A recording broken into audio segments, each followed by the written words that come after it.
dan mentadaburi kuncinya ini. Pada pagi hari ini kita akan meneruskan surat Al-Maidah, surat yang kelima, ayatnya 11 sampai 15. Jadi ayat 11 sampai 15. Bersama kita ada Ustaz kita, Ustaz Zainal Fathuddin Wahid. Kita minta kepada beliau dengan segala hormat untuk memandu kita, membacakan kepada kita ayat Allah SWT di Al-Quran surat Al-Maidah ayatnya 11 sampai 15. Ayat 11 sampai 15. Bagi Bapak Ibu yang ingin ikut membaca kitab sucinya, silakan dibuka surat 5, surat Al-Maidah ayatnya 11 sampai 15. Baiklah, kita masuk ke screen dan persilakan para Ustadz kita, Ustaz Zena, Ustaz Wahidin Wahid. Fadhil Ustaz. Alhamdulillah, syukuran Ustaz. Assalamualaikum warahmatullahi wabarakatuh. Waalaikumsalam warahmatullahi wabarakatuh. أعوذ بالله من الشيطان الرجيم. بسم الله الرحمن الرحيم. أعوذ بالله من الشيطان الرجيم. بسم الله الرحمن الرحيم. يا أيها الذين آمنوا اذكروا نعمة الله عليكم. يا أيها الذين آمنوا اذكروا نعمة الله عليكم إذ هم قوم أن يبسطوا إليكم أيديهم فكف أيديهم عنكم. إذ هم قوم أن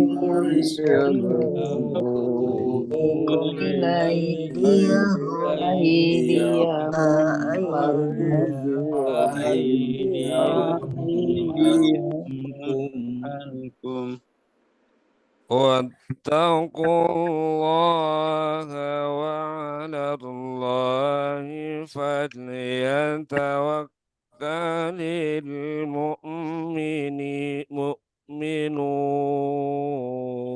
المؤمنون. واتقوا الله وعلى الله يتوكل المؤمنون. ولقد أخذ الله ميثاق بني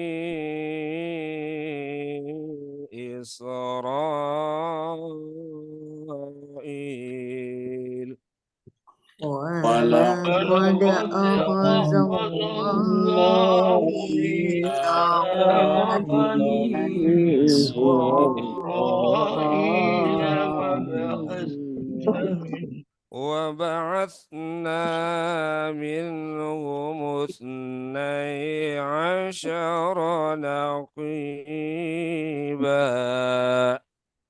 وبعثنا منهم 12 نقيبا وقال الله إني معكم.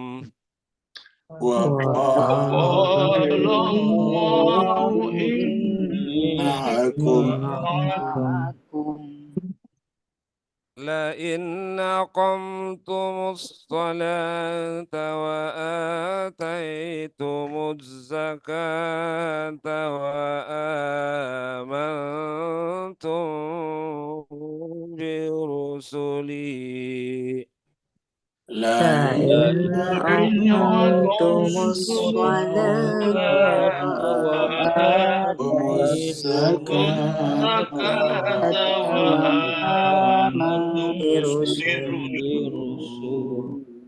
وعزرتموهم وأقرضتم الله قرضا حسنا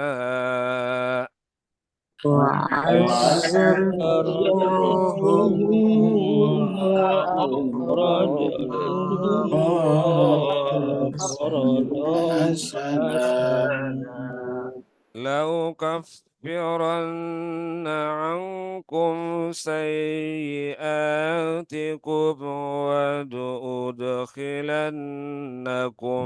جنات تجري من تحتها الأنهار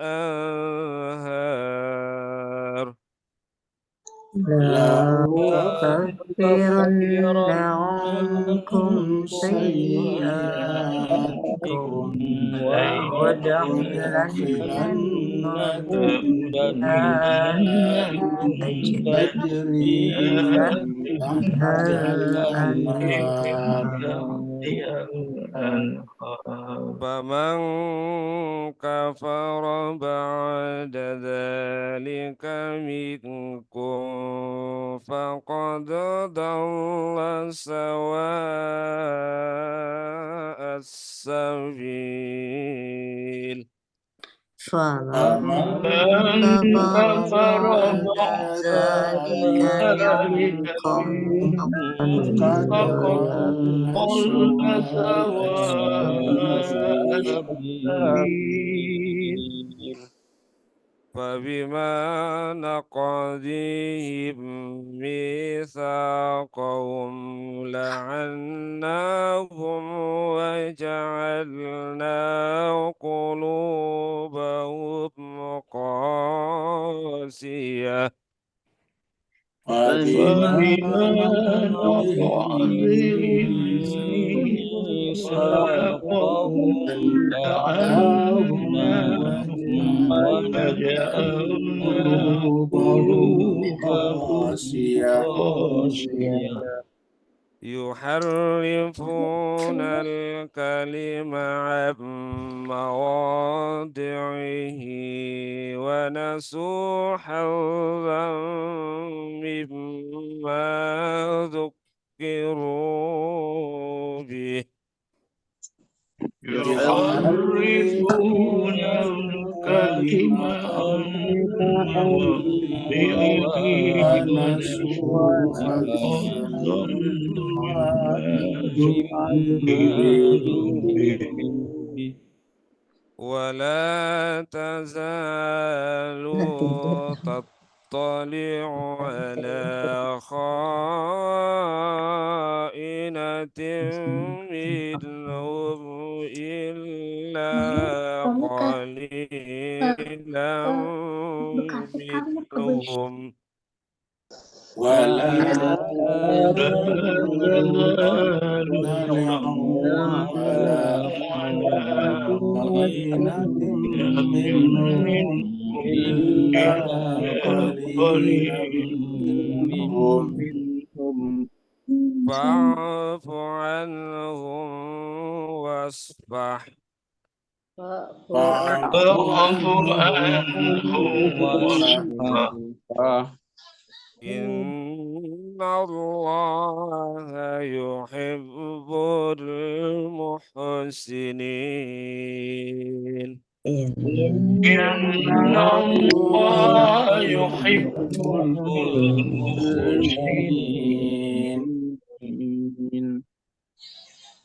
ومن الذين قالوا إنا نصارى أخذنا ميثاقهم فنسوا حظا مما ذكروا به ومن الذين قالوا إننا نصارى أخذنا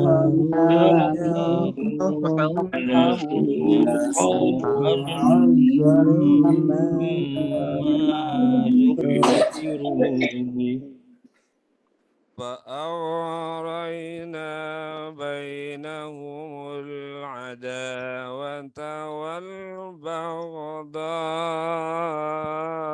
إلى يوم القيامة وأغرينا بينهم والبغضاء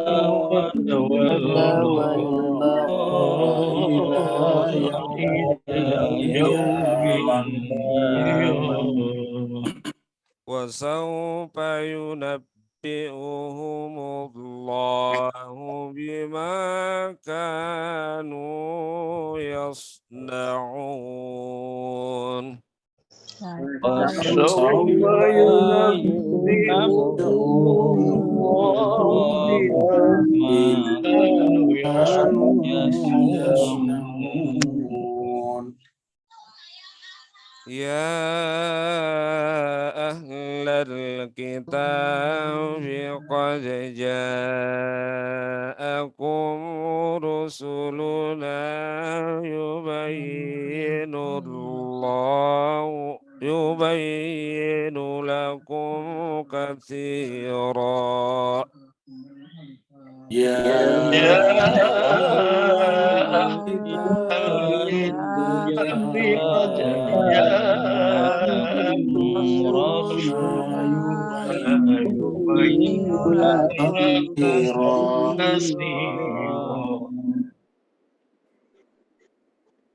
مما كنتم تخفون من الكتاب ويعفو عن كثير مما كن من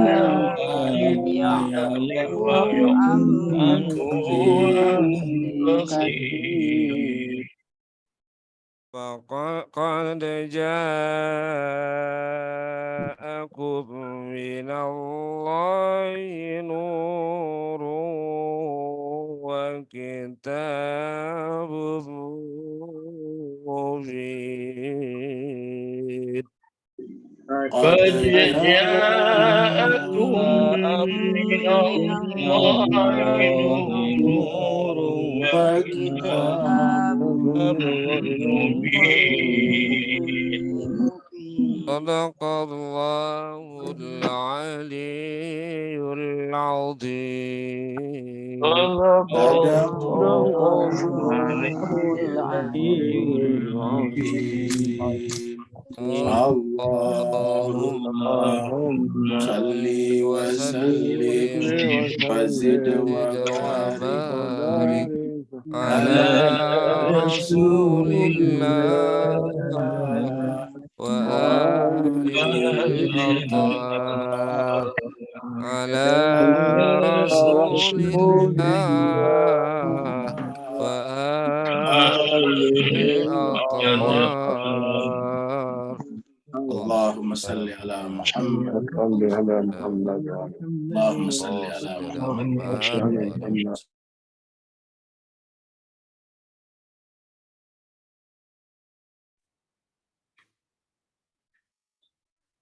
Bapak Ibu jemaah sekalian, kita semuanya mengaturkan terima kasih banyak, syukran katsira kepada Ustadz kita, Ustadz Wahyudin B. Wahid, yang telah menyempatkan waktunya membimbing kita, memandu kita, membacakan kepada kita ayat-ayat Allah Subhanahu wa taala. Teriring doa semoga Allah Subhanahu wa taala nanti dengan bacaan Al-Qur'an tadi memperkenankan beliau untuk berjumpa dengan Rasulullah dan keluarganya di telaga Haud di surga. Begitu juga Bapak Ibu sekalian yang telah ikut membaca bacaan beliau setelah beliau tadi baca, semoga juga kita bersama-sama dengannya nanti diterima oleh Rasulullah di suatu tempat di surga namanya telaga Toka Haud. Kita teruskan surat Al-Maidah kita.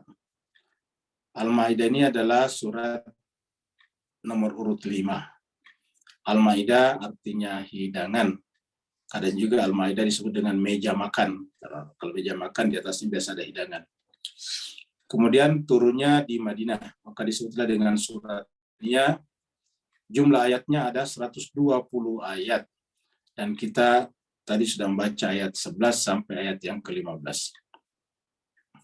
Terakhir kita sampai di ayat yang ke-10, yaitu kebalikan daripada orang-orang beriman kepada Allah. Allah SWT berfirman di ayat 10, A'udzubillahi minasyaitonirrajim, Bismillahirrahmanirrahim. Walladzina kafaru, dan adapun orang-orang yang kafaru, wa kadzabu, dan mendustakan ayat-ayat Allah bi ayatina, ulaika ashabul jahim. Mereka itu adalah penghuni neraka jahim. Ingat, ayat 10 ini tidak bisa dibaca berdiri sendiri atau hanya berdua dengan ayat 9 saja. Ini kelanjutan daripada ayat-ayat sebelumnya, dari ayat 1 sampai sekarang. Jadi berkelanjutan.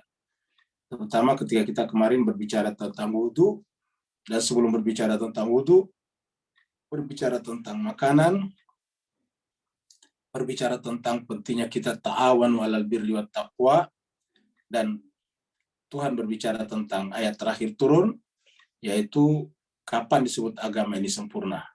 Ketika Allah berfirman, Al-yawma akmaltu lakum dinakum wa atmamtu 'alaikum ni'mati wa raditu lakum Islam madina. Jadi kesempurnaannya ada di situ. Lalu kemudian Allah mengatakan kalau tidak memahaminya secara sempurna atau tidak menerimanya, mendustakan sebagian, maka Allah mengatakan ulaika ashabul jahim. Sekarang kita masuk pada ayat yang ke-11.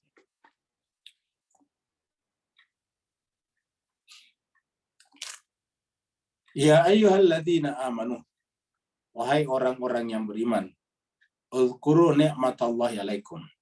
Ini yang dimaksud orang beriman di sini adalah kita, pengikut Rasulullah Muhammad sallallahu alaihi wasallam. Sebelumnya kata-kata uzkuru ni'matallahi itu adalah dipanggil kepada Bani Israel. Ya Bani Israel, uzkuru ni'mati alladzi an'amtu alaikum wa anni faddaltukum, dan seterusnya. Itu di beberapa ayat, terutama di awal-awal kita bicara Bani Israel di surat Al-Baqarah ayat 40.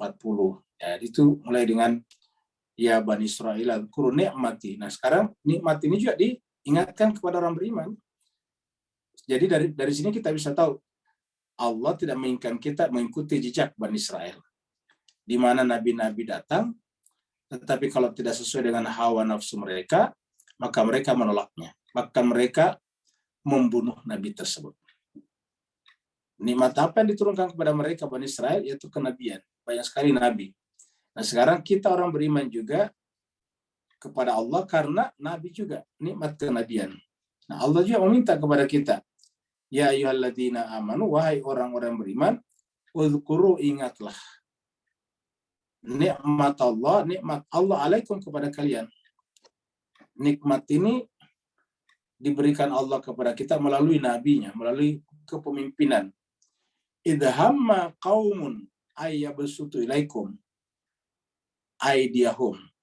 Ketika hama berkehendak, ingin, kaumun, satu kaum, ayyabsutu, untuk mengulurkan aydiyahum, tangan mereka, ilaikum, kepada kalian. Jadi kita terjemahkan dari sini. Ketika satu kaum mengulurkan tangannya kepada kamu, maksudnya untuk membunuh.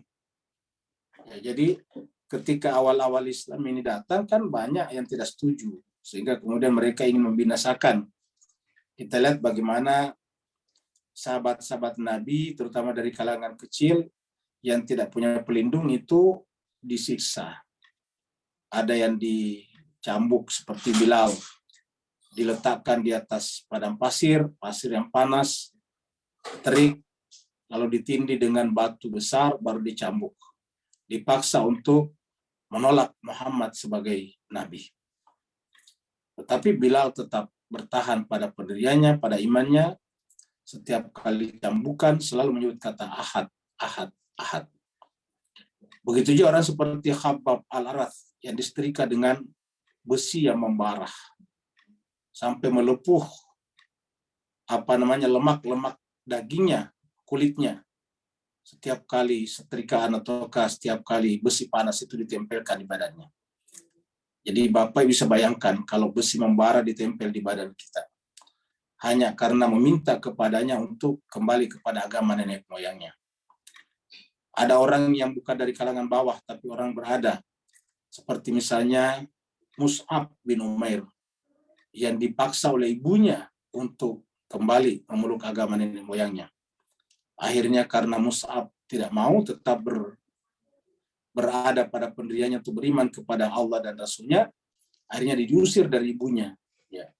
Dan setelah diusir dari ibunya, sejak itu tidak pernah lagi berjumpa dengan ibunya, sampai beliau disuruh oleh Nabi memimpin hijrah ke Yastrib, dan terakhir kemudian syahid bersama dengan Sayyidina Hamzah di perang Uhud.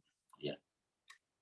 Dan ketika Mus'ab ini akan dikuburkan di tempat di mana dia meninggal terbunuh di Uhud, Nabi menangis karena melihat pakaiannya sedemikian sederhana dan minim.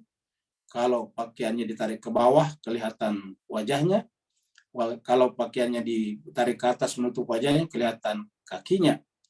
Dan Nabi menangis dan sahabat heran, kenapa kau menangis ya Rasulullah? Nabi mengatakan, seandainya kalian tahu siapa orang ini, maksudnya siapa latar belakangnya, kamu akan menangis. Ini adalah anak orang kaya di Mekah.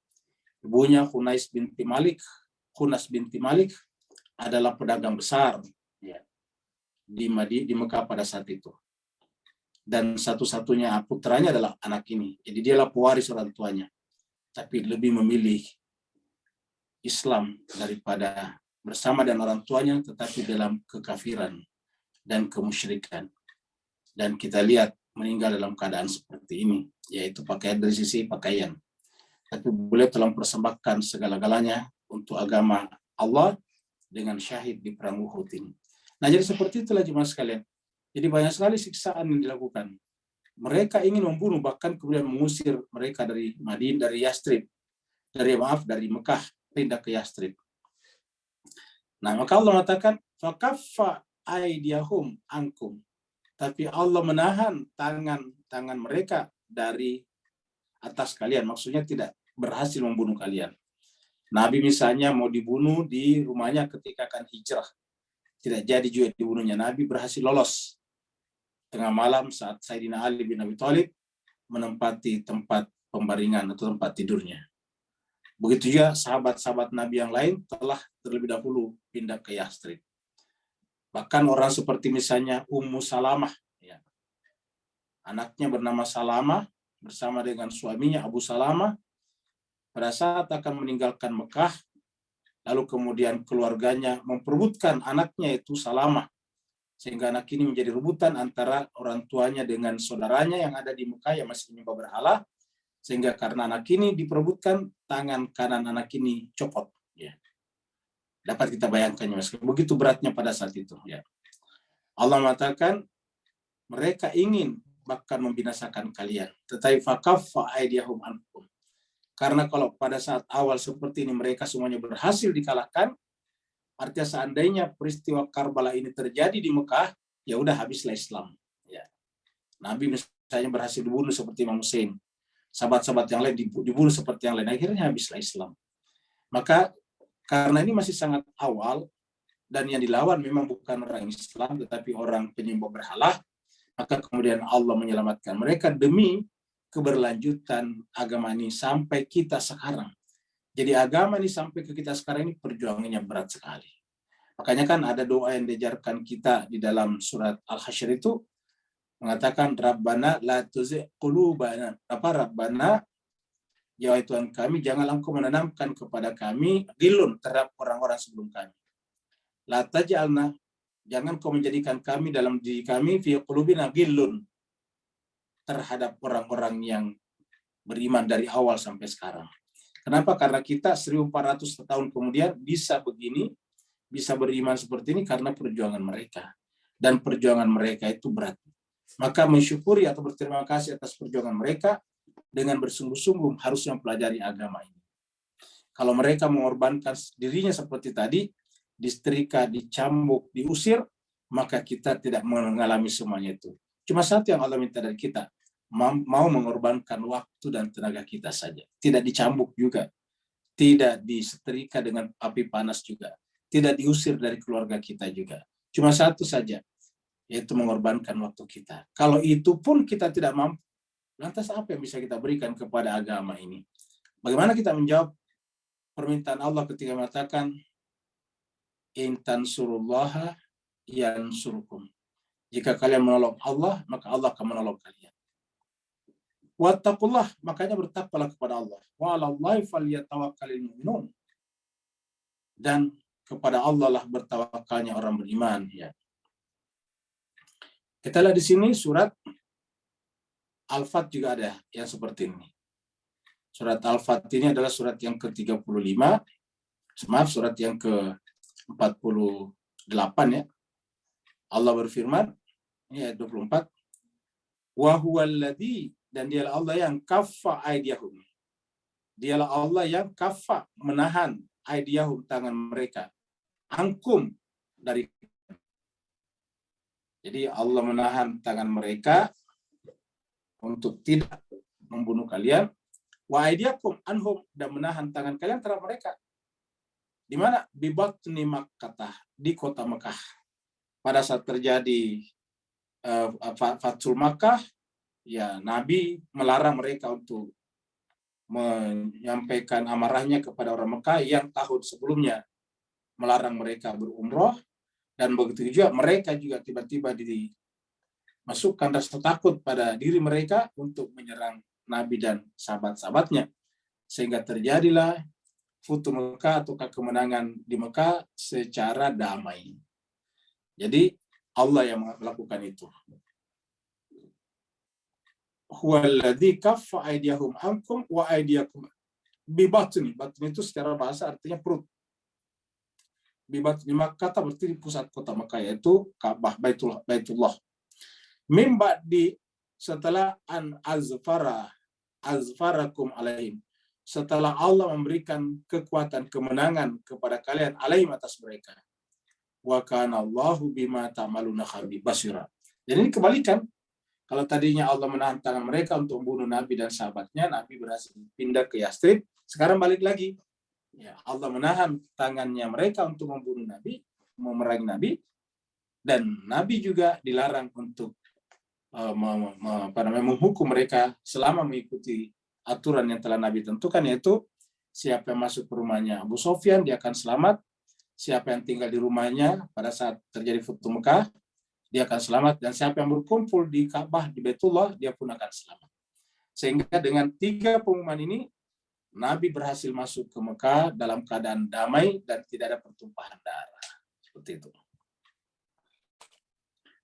Jadi Allah mengatakan, kita harus bertawakal. Jadi dalam kehidupan ini, kita wajib berusaha.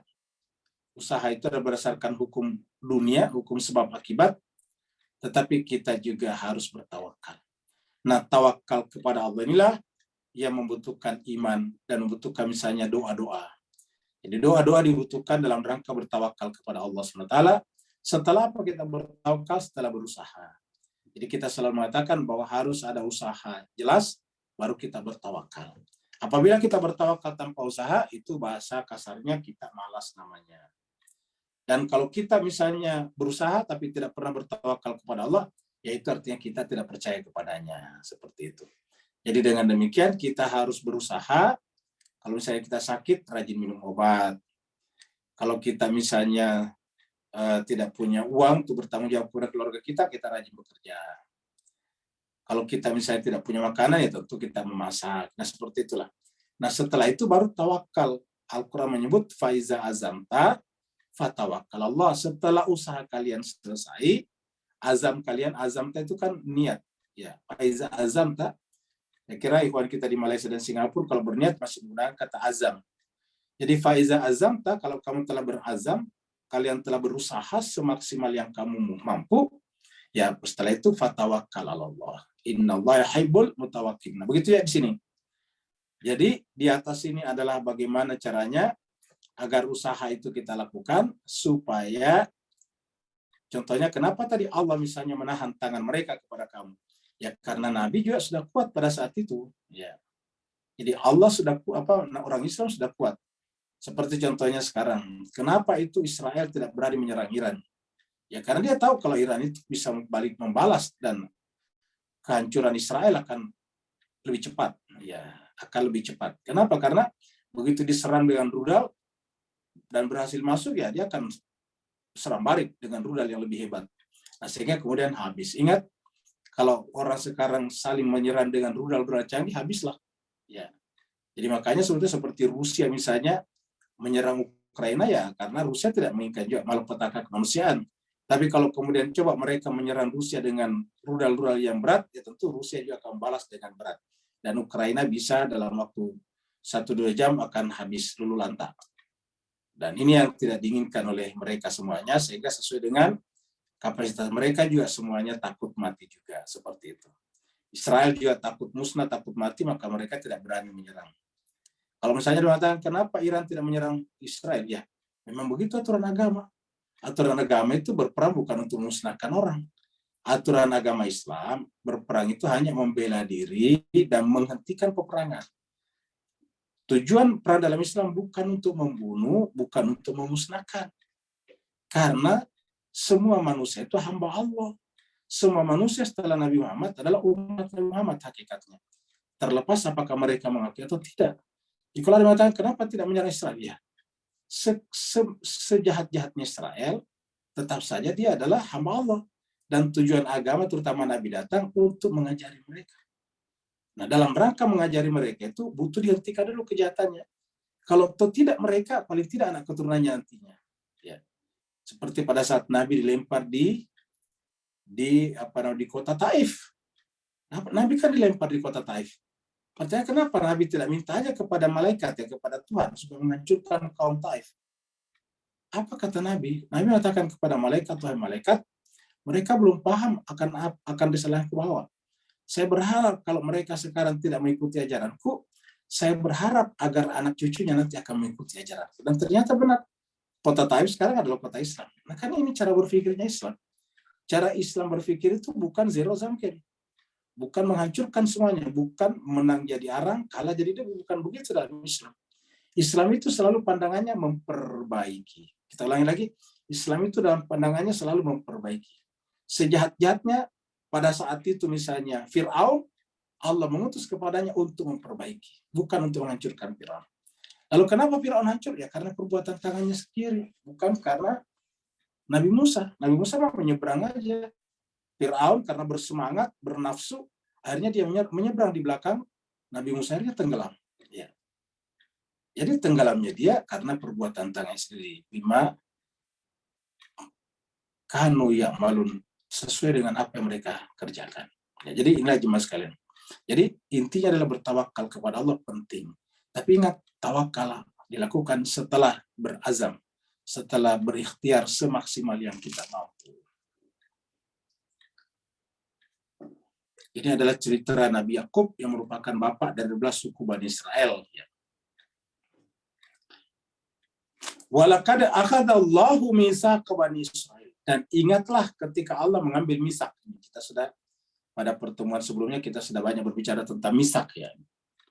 Kita sudah banyak berbicara tentang ini misak. Walaqad akhadallahu mitsaqa Bani Israil. Berjanjian dengan Bani Israil. Wa ba'atsna, dan kami bangkitkan minhum, dari mereka. Dari mereka wa ba'atsna minhum 12 naqiba. Ini ada 12. Jadi Bapak Ibu sekalian, angka 12 dalam Al-Qur'an itu banyak, ya. 12 nih. Kami bangkitkan dari mereka 12 naqiba, pemimpin. Jadi ada 12 pemimpin. Ya. Ini bisa bermakna pemimpin pada setiap sukunya, tetapi waktu itu kan masih anak-anaknya Nabi Yakub saja. Jadi bisa juga pemimpin ke bawah setelah Nabi Yakub, Nabi Yusuf, setelah itu seterusnya sampai 12. Baru kemudian muncul lagi Nabi besar membawa risalah baru, membawa risalah penyempurna risalah sebelumnya. Jadi wa ba'atsna minhum 12 naqiba. Kami bangkitkan dari kalangan mereka 12 naqiba, 12 pemimpin. Jadi dalam Al-Quran angka 12 ini Bapak sekalian berkali-kali muncul. Ya. Coba kita lihat, ya, di dalam surat ini, surat Al-Baqarah ayat 60. Ya. Ini Al-Baqarah surat 2 ayat 60. Ya. Kalau kita mau mencocok-cocokkan tadi, surat Al-Ma'idah tadi surat 5. Ayatnya tadi 12. Ya. Kalau 12 dikali 5, ketemu angka 60 ini. Ya. Nah, di surat Al-Baqarah ayat 60 ini Allah berfirman, wa idhistasqa. Dan ingatlah tatkala idhistasqa, meminta air, Musa. Jadi Musa meminta air untuk kaumnya. Ya. Jadi ingatlah tatkala Nabi Musa meminta air. Istisqa itu minta air. Makanya kalau kita berdoa itu kan alhamdulillahilladzi at'amana wa saqa. Saqa itu artinya memberi air, minum pada kami. Wa istasqa Musa liqaumi. Dan ingatlah tatkala Musa meminta air untuk kaumnya. Faqulna, maka kami berfirman kepada Nabi Musa, idrib bi asakal hajar. Pukulkanlah tongkatmu kepada batu.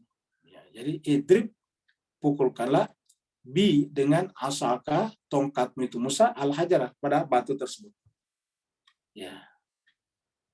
Fan fajarat minhu, maka terpancarlah daripadanya isnata asyarata aina. Terpancarlah 12 mata air. Ya. Jadi setelah Nabi Musa memukulkan tongkatnya ke batu, terpancarlah 12 mata air. Ini bisa bermakna simbolik ini. Batu itu seperti hati kita. Hati kita itu harus dilembutkan dengan air. Ya. Dan bagaimana caranya batu yang keras bisa keluar air? Air itu adalah simbol kehidupan. Kita sudah bahas sebelumnya bahwa kenapa kita berwudu pakai air, bertayamum pakai tanah, karena kita dari sana aslinya. Hakikat kehidupan ini dari air. Lalu kenapa dipukulkan ke batu lalu keluar air? Batu itu adalah simbol hati kita. Supaya hati kita bisa keluar 12 mata air, maka kita harus membuat hati kita, jiwa kita menjadi lembut. Dia harus dikalahkan oleh air. Kalau hati kita menjadi keras, kusut, maka dia tidak akan mungkin keluar daripadanya. Nanti kita lihat ada kata kusut. Kada alima kullu unasin. Kata unas ini adalah setiap kelompok manusia. Kada alima kullu unasin masyrabahum. Setiap golongan manusia tahu tempat minumnya. Jadi tempat minum apa? Artinya satu mata air ini tempat minum. Ini kita baca di dalam surat Al-Insan. Ya. Aina yashrabu biha ibadullahi fajruna tafjira. Mata air tempatnya ulul albab itu minum adalah tempat minumnya hamba-hamba Allah yang terpilih. Ya. Kan di sana dikatakan innal, bukan ulul albab ya, al-abrar. Innal abrara yashrabuna. Kamu gitu. Innal abrara yashrabuna min ka'sin kana bidajwa kafura. Aina yashrabu biha ibadullah. Ibadullah kita artikan sebagai hamba-hamba Allah yang terpilih. Ya, sebagai para wali-walinya. Yashrabu biha ibadullah. Ya, wa yufajjiruna tafjira. Selalu memancar terus. Nah, jadi itu ada kata masyrabahu. Nah, setiap mata air itu adalah tempat minumnya manusia. Unasun. Pada saat berbicara tentang imam menggunakan unasun juga. Ya. Di dalam surat Al-Isra dikatakan, yauma nadu kullu unasin bi imamihim. Itu di surat Al-Isra surat 17 ayat 71. Ya. Di situ dikatakan yauma nad'u kullu unasin bi imamihim. Pada saat itu setiap kelompok manusia kami panggil mereka, kami suruh mereka bi imamihim, berdasarkan imam-imam mereka. Nah, berapa imam mereka? Berdasarkan ayat ini adalah isnata asyarah, ada 12. Aina di sini ada tadi bi imamihim, karena ada unas di sini. Jadi ada 12 imam. Isnata asyarah imama. Ya. Ada 12 imam. Nah, jelas sekali jadi berkali-kali kita lihat surat At-Taubah di sini. Inna iddatash syuhuri 'indallah. Kalau kita artikan setiap imam, setiap pemimpin dalam pemimpin pilihan Allah dalam pandangan Al-Quran itu kita artikan sebagai bulan, karena bulan itu dibutuhkan pada malam hari. Ingat, yang namanya pemimpin di tengah-tengah manusia dibutuhkan di tengah-tengah kegelapan jiwa manusia. Tanpa imam, tanpa matahari, tanpa rembulan, maka kemudian jiwa manusia akan berada dalam kegelapan. Maka berapakah bulan yang diterbitkan? Inna iddatash syuhur. Sungguhnya jumlah bilangan bulan. Inda Allah sisi Allah. Isna asyara syahra. 12 bulan. 12 bulan. Dan ini sudah menjadi ketetapan al-fi kitabillah. Yauma khalaqas samawati wal ardh. tertera dalam kitab Allah sejak Allah menciptakan langit dan bumi. Ya. Nah, jadi ini semuanya menunjukkan kata 12. Nah, di dalam hadis juga jemaah sekalian. Kita lihat hadis di sini. Ya. Ini hadis dari Abu Daud. Ya, hadis Abu Daud. Ya. Nomor 3731. Ini Sunan Abu Daud 3731. Ya, versi yang saya buka ini 3731. Kalau versi Baitul Afgar Ad-Dauliyah, ini adalah buku hadis juga, itu di nomor urut 4279. Dan ini menurut Syekh Albani ini adalah sahih, karena ini adalah telah ditahqiq oleh Syekh Albani. Ini sahih. Ini di atas ini tulisannya sahih ini ya. Nah, apa bunyinya? Nah, ini adalah mata rantai perawinya, kita ambil yang terakhir. Dari Jabir bin Samurah. Ini sahabat Nabi. An Jabir bin Samurah, dari Jabir bin Samurah. Qala berkata, sami'tu Rasulullah. Saya telah mendengar Rasulullah sallallahu alaihi wasallam yaqul berkata bersabda, la yazalu hadzal din qaiman. Agama ini qaiman akan terus-menerus. Ini qaiman berdiri, la yazalu tidak akan pernah berhenti, akan terus-menerus. Agama ini akan terus-menerus berdiri tegak. Ya. Hatta selama kita tinggal tadi selama yakuna ada alaikum bersama kalian itsna asyara khalifatan, ada 12 khalifah. Ini cuma sekali lihat. Itsna ini yang merah, itsna asyara khalifatan. Ada 12 khalifah. Ya. Kulluhum tajtami alaihi al-ummah. Setiap mereka punya umatnya sendiri. Tadi unasun. Fasami'tu kalaman min Nabi sallallahu alaihi wasallam, kata Jabir bin Samurah, lalu aku mendengarkan satu perkataan dari Nabi yang samar nih. Sami'tu kalaman minan Nabi sallallahu alaihi wasallam lam afhamu, yang tidak paham karena berisik. Maksudnya orang-orang pada berisik. Qultu, maka aku berkata li abi kepada ayahku. Ma yaqul, apa yang Nabi sedang katakan? Qala, ayahnya menjawab, kulhum min Quraisyin. Semuanya dari Quraisy. Di tempat lain dikatakan semuanya adalah dari keluarga Nabi, ahli baiti. Nah, min ahli baiti. Nah, kan lebih jelas sekali Pak Ustaz. Jadi ada 12 orang berdasarkan hadis ini. Dan hadis ini banyak cuy ini. Ini bagusnya di sini bisa kita cari yang terkait ini, pencet ini yang terkait. Ini sanadnya, ini terkait. Ini terkait banyak sekali nih, coba lihat. Nah, nih. Ada di hadis Muslim 3398, Ahmad 19875, Ahmad maksud Imam Ahmad 19892. Ini hadis riwayat Imam Ahmad. Ya, ini Ahmad juga 19914. Nah, kalau ada juga ini yang dhaif, ada yang dhaif. Nah, ini yang sahih lagi isnadnya Ahmad. Jadi banyak sekali ya tentang ini. Karena di Muslim tadinya. Nah, dengan demikian versi 12 ini banyak, dan ini kita temukan kembali di surat Al-Maidah ini.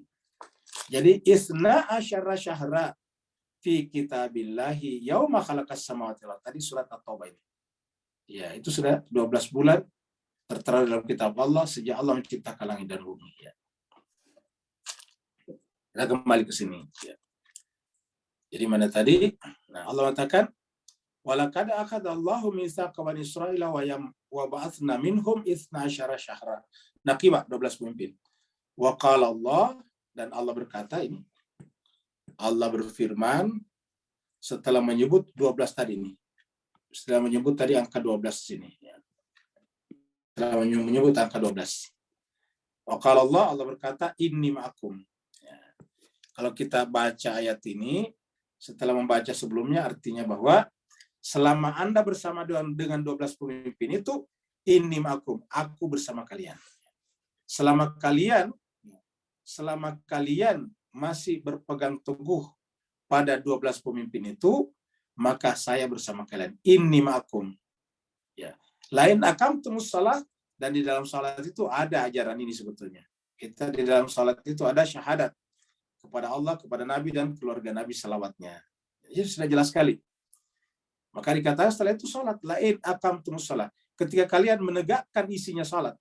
Aqamtum itu kan menegakkan. As-shalah. Wa ataitumuz zakah, menunaikan zakat. Ingat, orang di surat Al-Maidah ini ayat 55 nanti di belakang kita sudah bahas sebelumnya ketika berbicara tentang al-yauma akmaltu lakum dinakum, tentang wali innama waliyukum ya. yaitu alladzina amanu alladzina yuqimunas shalah wa yu'tunaz zakah. Ini sebutkan di sini. Lain aqamtumus sholata wa ataitumuz zakah wa amantum birusuli, dan beriman kepada rasul-rasulku, wa azzartumuhum, dan membantu mereka, memuliakan mereka, wa aqradtumullaha qardan hasanah, dan meminjamkan kepada Allah pinjaman yang baik. Meminjamkan mereka dengan pinjaman yang baik. Ini yang selalu kita sampaikan, bahwa pemimpin terakhir Imam Mahdi tidak akan datang kalau kita tidak berbuat, karena harus meminjamkan Allah dengan pinjaman yang baik. Syarat-syaratnya ada 2 nih. Ya, tadi selain dari ini, beriman, percaya akan datangnya itu pemimpin ini. Amantum. Terus kemudian kita harus membantunya. Jadi kita harus membantu mereka. Kebanyakan kan kita berharap dia datang membantu kita lah. Kalau dia datang membantu kita, harusnya dari dulu dia datang. Karena dari dulu umat selalu butuh bantuan. Nah, ini. Jadi intinya adalah kalian harus membantu mereka. Wa azzartumuhum. Yang kedua, aqradtumullaha qardan hasanah, meminjamkan mereka dengan pinjaman yang baik. Berkorban dengan harta dan diri kita untuk mereka, hakikatnya adalah meminjamkan Allah dengan pinjaman yang baik. Siapa yang melakukan ini? Lau kaffiranna ankum sayiatikum. Saya akan tutupi kekurangan-kekurangan kalian. Artinya kalian akan mengikuti jejak mereka dari belakang, berusaha menjadi orang yang suci. Wala adkhilannakum, nanti akan aku masukkan kalian jannatin, surga, tajri min tahtiha al-anhar, yang mengalir di bawahnya sungai-sungai. Tapi apa kata Allah? Faman kafara ba'da dzalik, siapa yang ingkar setelah itu, minkum di antara kalian, faqad dhalla sawa'as sabil, dia sungguh tersesat dari jalan yang lurus. Jadi saya kira ayat ini jemaah sekalian adalah berbicara tentang akhir zaman juga, ya. Karena berbicara tentang 12 pemimpin. Dan 1 sampai 11 sudah lewat, sekarang tinggal yang 12. Nah, sekarang adalah ayat 13, ya. Itu Bani Israel, orang-orang Yahudi. Fabima nakti misakom, ini bisa bicara misak lagi. Sudah kita ketemu kata misak sudah 2 kali nih, ya. Fabima nakdihim misakom, karena mereka mengingkari janjinya. Siapa? Bani Israel. Sehingga apa yang terjadi? La'annahum, kami laknat mereka. Wa ja'alna qulubuhum, dan kami jadikan kalbu mereka qasiyah. Qasiyah itu membatu. Nah itu tadi. Karena dia membatu, ini perlu dipukul dengan tongkat mujizat. Tongkat mujizatnya Nabi Musa. Apa tongkat mujizat yang ada sekarang? Al-Quran. Jadi hati-hati yang keras, yang kusut seperti batu, harus dipukul pakai tongkat Al-Quran, supaya dari hati yang membatu itu memancar mata air, tempat minumnya banyak manusia. Yuharrifunal kalimah, ini merubah kalimat-kalimat. Yuharrifunal. Kenapa selalu ini disebutkan? Kita sudah berapa kali ketemu dalam surat Al-Maidah.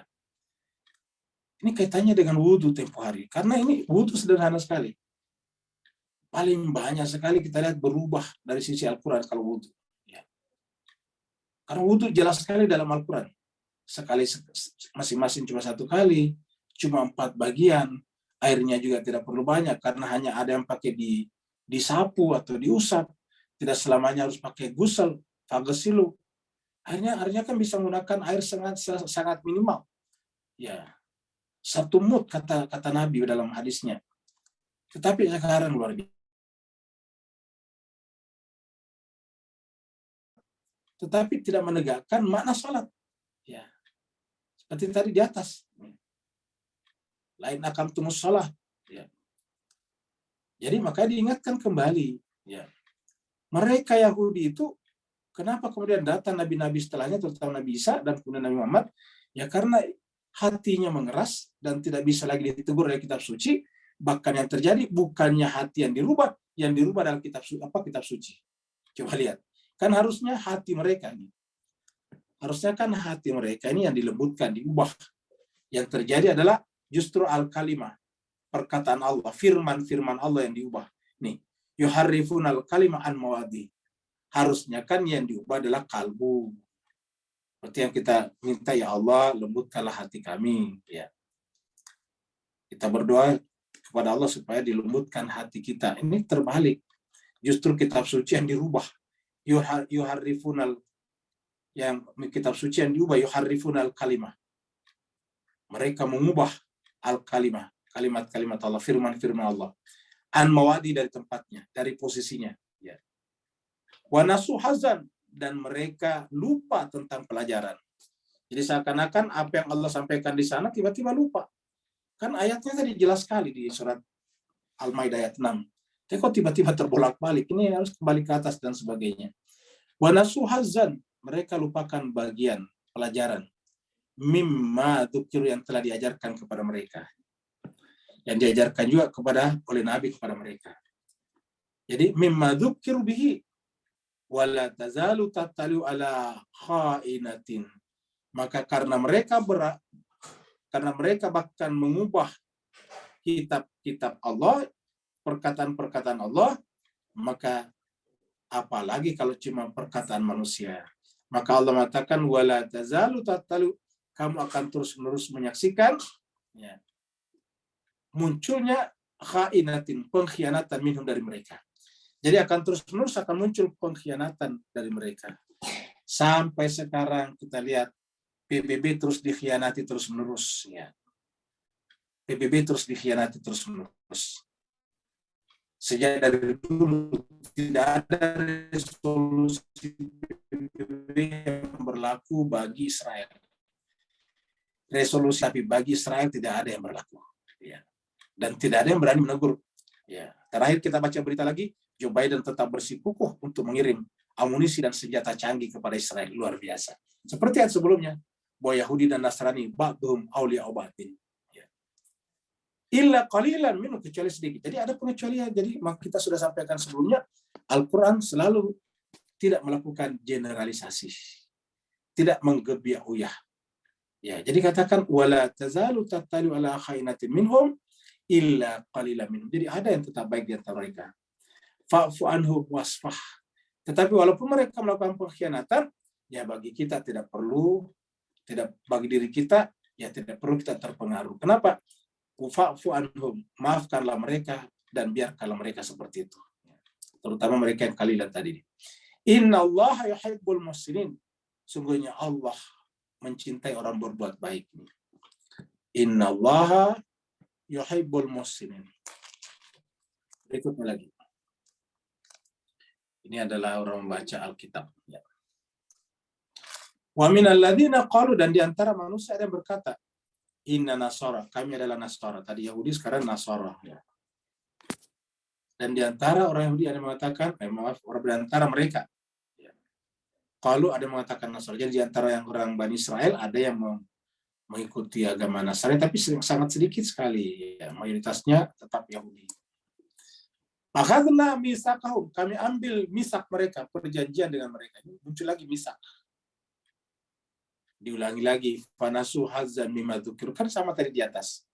Tetapi setelah mereka mengambil misak, untuk apa misaknya sebelumnya? Yaitu memegang kitab suci sekuat-kuatnya.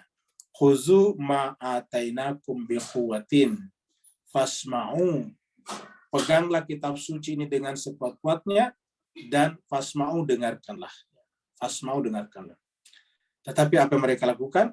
Mereka lupa akan janjinya. Tiba-tiba mereka lupa. Mimma dzukir, dari setelah diingatkan kepada mereka melalui perjanjian tadi di atas. Perjanjian misak di sini. Ya. Fanasu hazzam mimma dzukir bihi fa'agraina bainahumul adawata wal baghdha. Akhirnya apa yang terjadi? Kami timbulkan, muncullah di antara mereka al-adawah, permusuhan dan kebencian ila yaumil kiamah, sampai hari kiamat. Jadi sebetulnya di antara mereka juga tidak kompak. Sampai sekarang misalnya antara Katolik dengan Kristen Ortodoks Timur kan tidak satu juga. Satu agresif, satu lebih pasif. Wasaufa yunabbihumullahu bima kanu yasnaun. Nanti Allah yang menjelaskan, jadi tidak perlu kita ikut dalam perselisihan mereka. Nanti Allah lah yang akan menjelaskan kepada mereka bima kanu yasnaun, atas apa yang mereka yasnaun, perbuat dulu di dunia. Jadi nanti Allah akan menyelesaikan masalahnya. Dan ini ayat-ayat seperti ini sering kita temukan dalam Al-Quran. Terakhir adalah Al-Quran jawabannya. Karena Al-Quran lah yang kemudian kembali menyelesaikan semuanya, menjawab semuanya. Jadi tadi yang dikatakan tahrif, yuharrifun al-kalimah an mawadihi, ketika mereka mengubah kitab suci dari tempatnya, ada yang ditambah, yang dikurangi, dan sebagainya, maka Al-Quran kembali mengangkat apa yang mereka hilangkan dan menghilangkan apa yang mereka tambahkan. Ya ahlal kitabi, yang dipanggil adalah ahli kitab. Itu tadi Yahudi dan Nasrani, pengikut Taurat, Zabur, dan Injil. Allah memanggil mereka secara khusus. Tentu kita juga secara tidak langsung masuk karena kita juga ahli kitab. Tapi secara spesifik ini adalah Yahudi, Nasrani. Ahli kitab Taurat, Zabur, dan Injil. Ya ahlal kitab, wahai ahli kitab. Ada ja'akum rasuluna, telah datang kepada kalian rasul kami. Rasul kami. Ja'akum rasuluna. Apa tugasnya? Yubayyinu lakum, menjelaskan kepada kalian. Yubayyinu lakum, menjelaskan kepada kalian katsiran mimma kuntum tukhfuna. Kebanyakan ini. Katsiran, banyak yang mereka sembunyikan ini. Katsiran mimma kuntum tukhfuna minal kitab. Banyak dari apa yang kalian sembunyikan dari kitab suci. Yang tadi disebut dengan yuharrifunal kalimah. Kenapa disembunyikan? Jelas tertera, tapi ditafsir, dimaknai. Ya, ditahrif secara maknawi. Disebut dengan tukhfuna minal kitab. Banyak sekali dalam kitab suci. Tentang imamah dalam Al-Quran misalnya jarang diangkat. Begitu kita angkat imamah langsung dituduh sesat. Padahal Al-Quran banyak sekali berbicara tentang imamah. Tentang 12 tadi, Al-Quran banyak sekali berbicara. Tapi kok jarang dibicarakan di masyarakat kita. Begitu kita bicara 12, langsung dianggap sesat. Ini pasti Isna Syariah, seperti itulah. Padahal kata Isna Syariah kan dalam Al-Quran banyak sekali tertulis, coba bayangkan. Kenapa? Ya ini dia. Sama tadi dengan Yahudi dan Nasrani. Iya. Allah datang mengutus Rasul kepada kalian, menjelaskan kembali kepada kalian, katsiran mimma kuntum tukhfuna minal kitab. Kebanyakan dari apa yang kalian sembunyikan dari isi kitab suci. Wa ya'fu an katsirin, dan memaafkan sebagian. Qad ja'akum, memaafkan itu membiarkan, mengabaikan. Qad ja'akum artinya tetap ada tetapi tidak dipakai, diabaikan, tidak digunakan. Qad ja'akum, sungguh datang kepada kalian. Ja'akum minallah, dari Allah. Ini sama tadi, sudah 2 kali datang ini ja'akum. Ini adalah ja'akum, ini di atas tadi ja'akum. Di dalam satu ayat 2 kali kata ja'akum. Sama-sama di depannya ada qad, ini qad, ini juga qad. Qad ja'akum, qad ja'akum. Qad ja'akum minallahi nurun, cahaya. Datang kepada kalian cahaya. Siapa cahaya di sini? Ya tentu ini di atas ini, Rasul. Apa cahaya? Menerangkan, memberikan keterangan. Yang tadinya gelap menjadi terang, yang tadinya tidak kelihatan menjadi kelihatan. Namanya cahaya. Jadi Al-Quran di sini adalah cahaya. Jadi kita lihat, kalau ini adalah Al-Quran, ini adalah Rasul, berarti satu kesatuan. Ini adalah pasangannya. Al-Quran ini adalah cahaya yang menerangi, Rasul adalah manusia yang melaluinya cahaya itu menjelma menjadi perkataan dan perbuatan. Qad ja'akum minallahi nurun wa kitabun mubin, dan kitab suci yang nyata. Jadi Bapak sekalian, kalau kita ikuti dari awalnya, dari ayat 1 sampai sekarang kan kelihatan kemana arahnya ini sebetulnya ayat-ayat turun. Kalau kita katakan untuk Bani Israel, kan Bani Israel tidak percaya kepada Al-Quran. Kalau kita katakan ini kan untuk Bani Israel, untuk Yahudi supaya mereka kembali kepada kitab suci yang asli. Nah, tapi kan Bani Israel tidak percaya kepada Al-Quran. Nah, lalu untuk apa Tuhan membicarakan ini? Sebetulnya untuk kita. Jangan sampai menjadi seperti mereka, yaitu mentahrif ayat-ayat Allah, bahkan melupakan sebagiannya. Ya. Kita membaca kitab suci hanya berdasarkan hawa nafsu kita, berdasarkan kebiasaan-kebiasaan kita, baik kebiasaan masyarakat kita ataupun nenek moyang kita. Kita beragama harus berdasarkan kitab suci, sesuai dengan teksnya, sesuai dengan apa yang tertulis. Kalau kita mengatakan kita harus memaknainya sesuai dengan zaman, nah kalau begitu Al-Quran tidak berlaku sepanjang zaman, karena harus disesuaikan. Kata disesuaikan itu kan diadaptasi. Ya, Al-Quran tidak perlu diadaptasi pada setiap zaman, karena Al-Quran itu seperti air. Air itu dari dulu sampai sekarang cocok. Masa air saja cocok? Apakah kita mengatakan air dulu itu beda dengan air sekarang? Air dulu itu adalah jadul, zaman dulu. Sekarang harus diadaptasi sesuai dengan zaman modern. Kan tidak mungkin, Pak Bos sekalian. Air itu pada zamannya Nabi Adam, pada zamannya Nabi Nuh, sama pada zamannya Nabi Soleh, Nabi Ibrahim, Nabi Musa, Nabi Isa, Nabi Muhammad kita sama, tidak ada bedanya. Ya. Lalu kenapa bisa muncul kata-kata kita harus mencocokkan air dengan zaman? Lah, kok bisa mencocokkan air dengan zaman? Ya, air itu tetap sama. Ya, yang ada paling cara mengemasnya. Dulu belum ada istilah ozonisasi misalnya. Dulu itu air cuma disimpan dalam kirbah, ditutup, belum bisa disterilkan. Sekarang air bisa disterilkan, sehingga kalau dimasukkan dalam botol bisa tahan lama, tidak ada kumannya, tidak ada jamurnya misalnya. Cuma itu, tapi air tetap air. Ya, teknologinya berkembang, tapi air tetap air, tidak berubah airnya. Nah, hal yang sama terjadi pada Al-Quran. Jadi kalau ada yang mengatakan Al-Quran harus dicocok dengan zaman, lah tanpa dia rasakan, dia sadari yang bersangkutan sudah ingin mentahrif Al-Quran berdasarkan zaman. Nanti datang lagi sama berikutnya, ditahrif lagi. Kenapa? Dianggap tidak cocok lagi. Nah, Al-Quran itu adalah cahaya. Matahari dari dulu sampai sekarang sama. Ya. Rembulan dari dulu sampai sekarang sama. Adalah keliru kalau kita mengatakan, mari kita mencocokkan rembulan dengan zaman modern. Mari kita mencocokkan matahari dengan zaman teknologi canggih. Tidak seperti itu. Ya, teknologi berubah, tetapi matahari tetap matahari seperti yang dulu. Ya, kemampuan manusia bertambah, tetapi rembulan tetap seperti rembulan seperti dulu. Hal yang sama berkenaan dengan kitab suci Al-Quran. Mudah-mudahan bermanfaat. Kalau salah itu dari diri saya, dari Al-Fatih sendiri. Tapi kalau benar itu adalah dari Allah Subhanahu wa Ta'ala. Karena yang kita baca adalah kitab sucinya yang mulia ini, yang pernah dibacanya, dibaca oleh malaikat Jibril, dibaca oleh Rasulullah, dibaca oleh orang-orang saleh. Sehingga mudah-mudahan dengan pembacaan mereka, kita pun juga mendapatkan berkah dalam membaca kitab suci dan mentadabburinya pada pagi hari seperti ini. Walaupun yang bertanya dipersilakan. Waalaikumsalam. Waalaikumsalam warahmatullahi wabarakatuh. Silakan Pak Nur.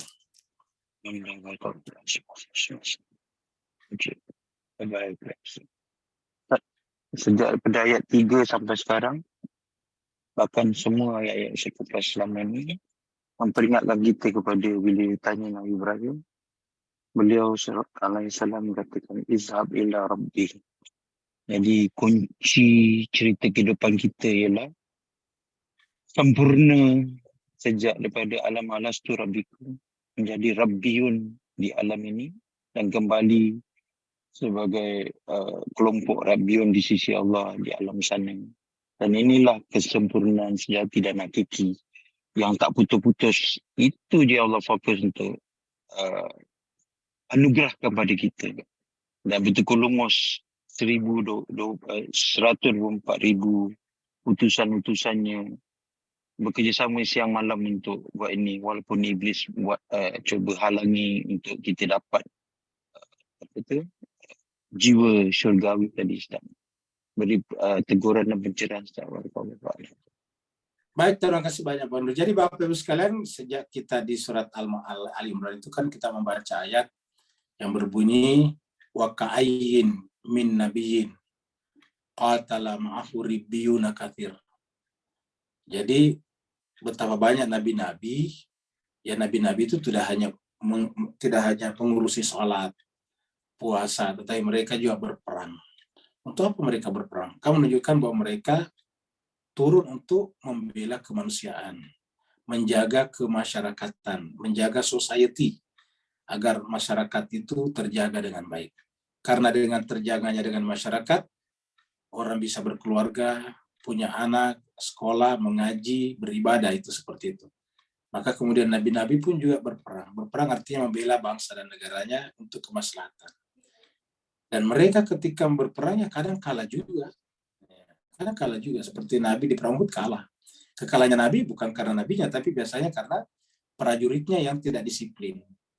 Jadi kita ulangi, karena prajurit tidak disiplin, umatnya yang tidak disiplin. Kalau ajarannya Nabi pasti luar biasa. Jadi dari sini juga mengajarkan kita, kalau kita umat Islam sekarang bermasalah, Ya karena kita sendiri yang bermasalah, bukan kitab sucinya, bukan agamanya. Maka dikatakan wa ka'ayyin min nabiyyin qatala ma'ahu ribbuna katsir fama wahanu, mereka tidak merasa rendah, merasa terhina. Lima asabahum fisabilillah, atas musibah yang terjadi pada dirinya karena berjuang di jalan Allah. Wa ma da'ufu, dan mereka juga tidak menjadi lemah. Wa mastakanu, bahkan mereka tidak menyerah. Ya, jadi itu yang diceritakan. Nah, siapakah mereka seperti ini? Ya, bukan sembarang umat, tidak disebut sebagai umat Nabi, tapi disebut dengan ribbiyun, tadi dikatakan Pak Nur. Jadi ribbiyun itu dari kata rob.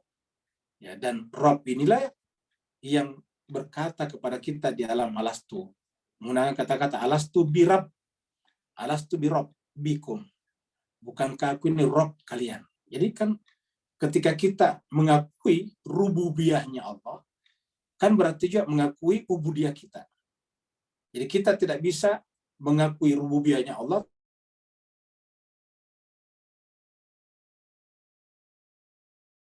tanpa ubudiyah. Ya, namanya omong doang, bicara saja. Ya. Itu hanya sekedar bicara. Kalau orang memuliakan rububiyahnya Allah, harus dimulai dengan ubudiyah. Ya, merendah, menunjukkan kehinaannya secara dalam ubudiyah kepada Allah SWT. Siapa yang mengaku beribadah kepada Allah dengan sebenarnya, maka dia harus memuliakan rububiyahnya. Kalau ada orang yang mengaku beribadah kepada Allah, tetapi tidak memuliakan rububiyahnya, berarti hakikatnya tidak beribadah. Hakikatnya hanyalah riya, ataukah salatnya bisa membawanya kepada neraka wail. Jadi intinya adalah pada rububiyah. Ini intinya adalah pada rububiyah itu tadi ya. Alastu birabbikum qalu bala syahidna. Dan inilah juga yang disampaikan tadi di dalam surat Al-Maidah ayat 3. Dan ini terus-menerus sampai sekarang seperti dikatakan Pak Nur tadi, sampai ayat 15 ini. Jadi rentetan. Al-yawma akmaltu lakum dinakum. Saya pada hari ini telah kusempurnakan, kata-kata kusempurnakan. Apa artinya sempurna? Ya tidak perlu ditambah-tambah lagi, tidak perlu ditafsir-tafsir lagi. Kalau ditafsir tidak sempurna. Ketika kita mengatakan harus ditafsir, kan berarti masih butuh pendapat manusia. Ketika masih butuh pendapat manusia, ya tidak sempurna. Sedangkan ayatnya mengatakan, akmaltu, aku telah menyempurnakan, lakum. Ini menggunakan kata akmaltu dan menggunakan atmamtu. Secara hakikat ini sama sebetulnya. Akmaltu, cuma akmaltu ini bisa diartikan luar, karena ini adalah peraturan, yang sudah sempurna. Sedangkan atmamtu, sempurna juga, tapi untuk nikmat, ya ini adalah lebih kepada konsep kenabian, imamah, ini nikmati. Ini adalah peraturannya. Akmaltu lakum dinasyata. Contohnya, negara masing-masing punya peraturan undang-undang. Nah, undang-undang yang diberlakukan negara itu dianggap sempurna karena bisa membuat negara itu aman, tertib dan sebagainya. Nah, itu akmaltu lakum dinakum. Tapi berkenaan dengan nikmat kenabian, atmamtu alaikum nikmati. Baru kemudian waraditu lakumul Islam lagi. Ya. Dan aku ridha kepada kalian Islam sebagai agama. Nah, tiba-tiba tadi kok wudhu macam-macam ya. Ada yang cuma airnya, kakinya dijorok-joroki masuk ke dalam air yang mengalir kencang. Ada juga yang airnya diambil-ambil, diaur-aurin kepada kepalanya. Oh, macam-macam. Ya, ada yang berwudhu bukan mengusap, bukan pakai tangan mengusap wajah mencuci wajahnya, tetapi airnya diambil baru ditepis-tepiskan kepada wajah. Macam-macam orang berwudhu sekarang. Padahal kan Al-Quran berbicara tentang wudhu itu adalah ibadah, termasuk ibadah mahdah. Karena tidak sah sholat kita kalau tidak berwudhu dulu. Karena wajib sholat, maka wudhu menjadi wajib. Karena kan dikatakan bahwa al-muqaddimatul wajib juga. Pengantar wajib juga. Tidak sah sholat kalau tidak wudhu. Berarti kalau sholat wajib, wudhu wajib juga. Ya, seperti itu. Dan kalau sholat harus dilakukan dengan khusyuk, wudhu juga harus dilakukan dengan khusyuk. Dimulai dengan berdoa, diakhiri juga dengan berdoa. Seperti itu. Tetapi sekarang kita lihat berwudhu tidak seperti itu lagi. Nah, ini paling gampang kita lihat betapa kita telah jauh daripada Al-Quran. Makanya inilah disampaikan lagi kembali di sini. Sebelum bicara wudhu di ayat 6, dimulai dengan al-yawma akmaltu lakum dinakum. Agama itu sudah sempurna. Ya. Kenikmatan juga sudah sempurna. Ya.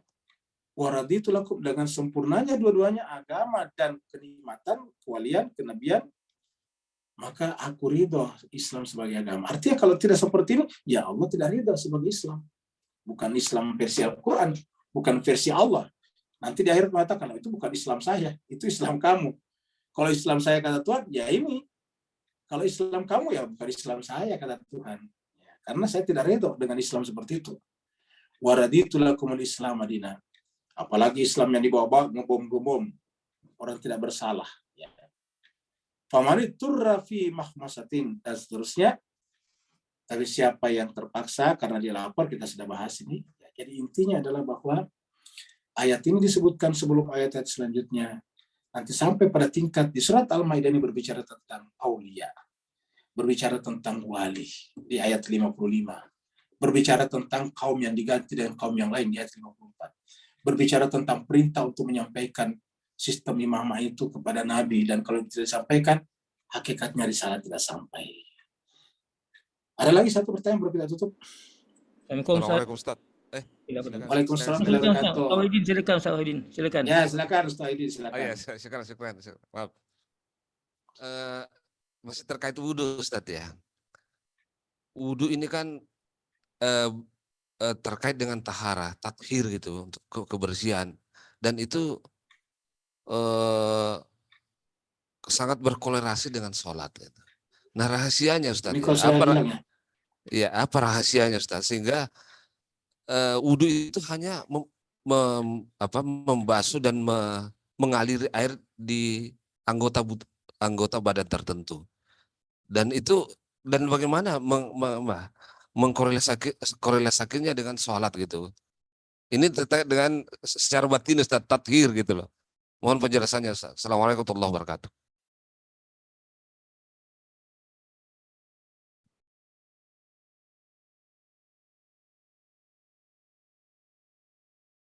Ustaz keluar ya? Iya, betul sekali Ustaz. Saya keluar tadi. Mungkin bisa diulangi disingkat saja ya. Iya. Terkait dengan wudhu, ini kan terkait dengan tahara, tathir gitu kan ya. Dan Al-Quran itu kan semua bicara tentang tathir pada hakikatnya gitu. Dan itu hubungannya dengan sholat. Dan yang diusap, yang dibersihkan itu hanya anggota tubuh tertentu gitu. Seperti misalnya faghsilu wujuhakum wa aydiyakum ilal marafiq. Dan wamsahud yang kemarin seperti tidak jelas. Nah ini rahasianya apa Ustaz? Assalamualaikum warahmatullahi wabarakatuh. Waalaikumsalam warahmatullahi wabarakatuh. Jadi rahasianya ada disebutkan di ujung ayat 6 tersebut.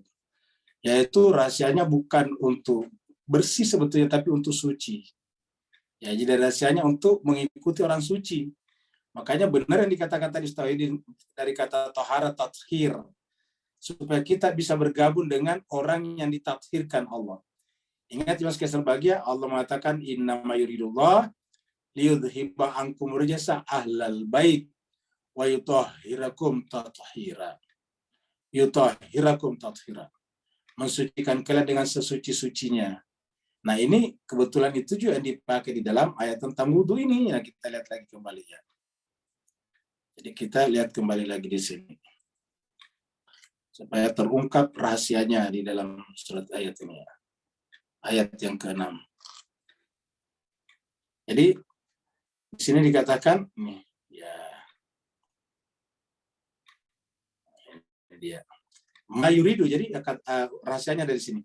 Mayuridullah, Allah tidak menginginkan liyaja'ala untuk menjadikan alaikum atas kalian dengan wudu ini min haraj, kesulitan. Haraj itu sulit, tidak membuat susah kita. Allah tidak ingin membuat sulit kita, susah kita. Sampai kaki diangkat ke atas toilet. Gimana kalau kita terjungkal misalnya? Ya. Kan susah namanya. Gimana kalau tiba-tiba toiletnya orang patah? Kan susah namanya. Ya. Gimana kalau basah kemana-mana? Kan kasihan cleaning service-nya. Jadi Allah mengatakan wudhu itu bukan untuk membuat haraj. Susah. Sempit. Walakin akan tetapi. Nah, ini jawabannya akan tetapi. Artinya yang benar ialah yuridu, Allah menginginkan kita untuk yutahhirakum. Ingat kata tahir ini lebih kepada jiwa, hati. Karena kalau bersih dalam pengertian badan itu namanya nazif, nazifah. Makanya kan ada hadis an-nazafatu minal iman. Jadi kalau bersih itu nazif ya, atau diperempuankan nazifah. Jadi itu adalah bersih ya. Kalau misalnya kebersihan bagian dari iman tadi an-nazafatu minal iman. Kebersihan itu dari iman, itu lahir itu seperti kalau kita mandi itu bersih. Ya, kalau kita sapu rumah kita itu bersih. Tapi di sini menggunakan kata yutahhirakum. Dan ini sama kaitannya dengan surat 33:33 innama yuridullah liyuzhiba ankum rijsa ahlal bait wa yutahhir, sama persis. Wa yutahhirakum tathira. Ya. Persis sama. Kalau kita hilangkan li-nya ini sama yutahhirakum wa yutahhirakum tathira. Jadi untuk apa kita disucikan jiwanya? Ya, secara jiwa kita menghadap kepada Allah, secara beragama kita seperti Nabi dan keluarga tadi. Karena mereka lah disebut dengan yutahhirakum tathira. Baru kemudian waliyutimma ni'matahu, ni'matahu. Dan ini tadi agar kita menerima tadi di atas al-yauma akmaltu lakum dinakum wa atmamtu alaikum ni'mati. Dan ini juga yang kita sebut dalam surat Al-Fatihah, surat alladzina an'amta alaihim. Ya. Ghairil maghdubi alaihim. Ujungnya adalah la'allakum tashkurun. Mudah-mudahan dengan begitu kalian bersyukur. Apa artinya bersyukur? Menikmati agama ini lahir dan batin secara sempurna juga. Terima kasih banyak. Wa'alaikumsalam. Wassalamualaikum warahmatullahi wabarakatuh. Insyaallah Pak Kamal sebentar sore Pak kita mulai Pak Kamal. Jadi sebentar sore insyaallah kita mulai dari Pak Kamal yang bertanya. Jadi pertanyaan Pak Kamal di pending. Insyaallah sebentar petang kita teruskan karena masih temanya sama ya. Syukran. Terima kasih Ustaz. Terima kasih Ustaz.